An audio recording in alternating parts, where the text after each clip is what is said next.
விரைவு ரயிலில் அடிபட்டு உடல் சிதறி நபர் பலி. மனதை நொறுக்கும் பயங்கரம்.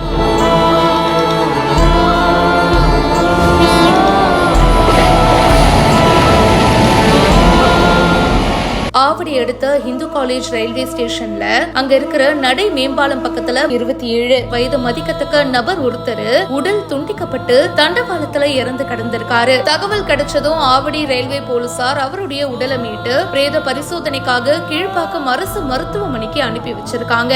விசாரணை பண்ணதுல ரயில்ல அடிபட்டு இறந்து போனது செங்குன்றம், அண்ணா நகர், கரிகாலன் தெருவை சேர்ந்த ஜெயராமலு அப்படின்றது தெரிய வந்திருக்கு. சுற்றுவட்டார பகுதியில பைக்ல போயிட்டு பெருங்காயம் விற்பனை பண்ணிட்டு வந்திருக்காரு.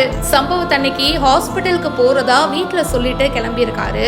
இந்து காலேஜ் ரயில்வே ஸ்டேஷன்ல தண்டவாளத்தை கடக்க ட்ரை பண்ணிருக்காரு. அப்போ சென்னைக்கு சென்ற விரைவு ரயில்ல அடிபட்டு இறந்த விஷயம் தெரிய வந்திருக்கு. இவருக்கு ஒரு மகளும் இருக்காங்க. ரயிலுடைய வேகத்தை யூகிக்க முடியாது அப்படின்றதுனால எந்த மாதிரி அவசரமா இருந்தாலும் தண்டவாளத்தை கடந்து போகாம ரயில் நிலையங்கள்ல இருக்கிற உயர்மட்ட பாலம் வழியா கடந்து செல்லுமாறு ரயில்வே போலீசார் அறிவுறுத்தி இருக்காங்க. தமிழகத்தில் ஊடுருவும் அபூர்வம். 12 கிலோ 20 லட்சமா திருத்தணி டு தாய்லாந்து கடத்தப்பட்ட பின்னணி.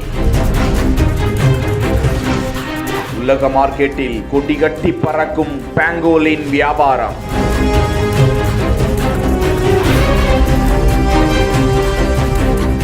பாங்கோலின்களை தமிழகத்தில் இருந்து கடத்தி வெளிநாட்டில் விற்பனை செய்யும் கும்பலை சுற்றி வளைத்து பிடித்த போலீஸ்.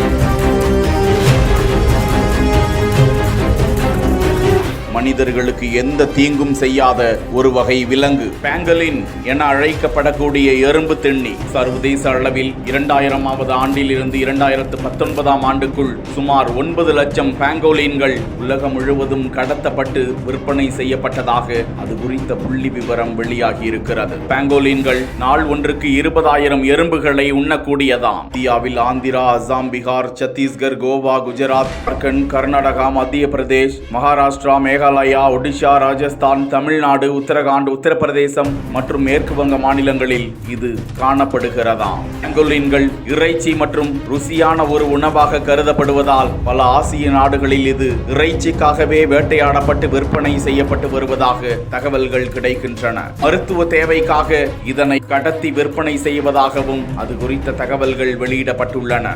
ஆஸ்துமா மற்றும் புற்றுநோய் சிகிச்சைக்காக இவை தேவைப்படுவதாக நிரூபிக்கப்படாத ஆய்வு தகவல்கள் கிடைக்கின்றன.